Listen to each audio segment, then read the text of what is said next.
एक गांव था जिसका नाम था अमनपुर। यह गांव बहुत ही सुंदर और शांत था। वहां के लोग मेहनती और एक दूसरे की मदद करने वाले थे।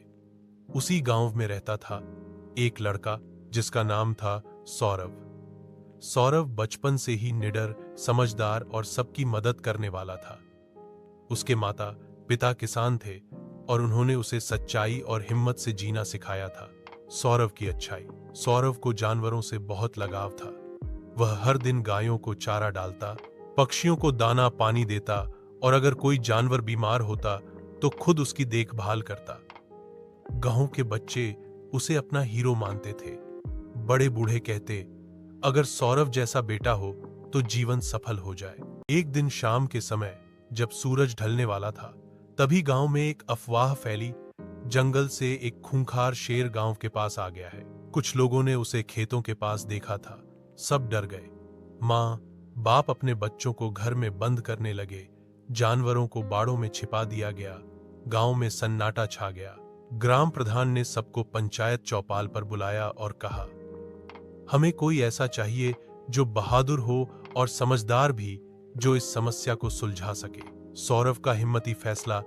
सभी की नजर एक ही दिशा में गई, सौरभ की ओर। सौरभ खड़ा हुआ और बोला, अगर आप सबका भरोसा मुझ पर है तो मैं ये काम करने के लिए तैयार हूं। लेकिन हम शेर को नुकसान नहीं पहुंचाएंगे, क्योंकि वो भी भगवान का बनाया जीव है। हम उसे शांतिपूर्वक जंगल वापस भेजेंगे। गांव वाले उसकी बात सुनकर हैरान थे, लेकिन सबने उसकी हिम्मत को सराहा। योजना और समझदारी। सौरभ ने एक शिकारी से मजबूत जाल मांगा और मांस का टुकड़ा लिया। रात को वह जंगल के पास गया, एक पेड़ के नीचे जाल बिछाया और मांस रख दिया। फिर वो पेड़ पर चढ़कर छिपकर बैठ गया। रात के गहरे सन्नाटे में शेर की डरावनी दहाड़ गूंजी। शेर मांस की खुशबू पाकर वहां पहुंचा। जैसे ही उसने मांस खाने की कोशिश की, वह जाल में फंस गया। शेर जोर जोर से दहाड़ा, लेकिन जाल बहुत मजबूत था।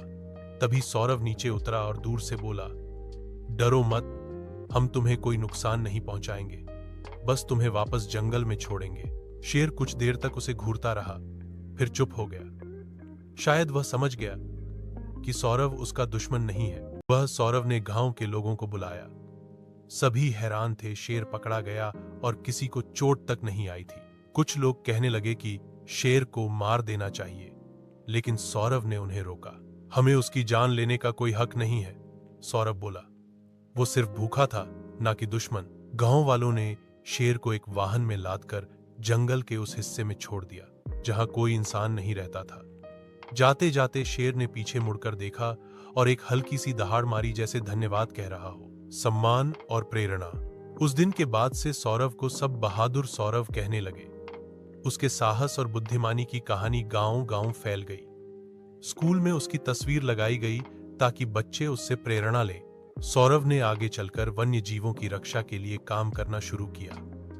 वह गांवों और स्कूलों में जाकर बच्चों को जानवरों से प्यार करना सिखाता और बताता कि असली बहादुरी हिंसा में नहीं, समझदारी और करुणा में है।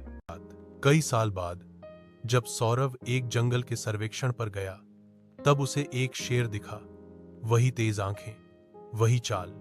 शेर ने सौरभ को देखा, कुछ पल चुप रहा और फिर धीरे से अपना सिर झुका दिया। ऐसा लगा जैसे वह उसे पहचान गया हो। सौरभ मुस्कुराया और बोला, धन्यवाद मित्र, तुमने मुझे सिखाया कि बहादुरी सिर्फ लड़ने में नहीं, समझदारी से जीवन बचाने में है।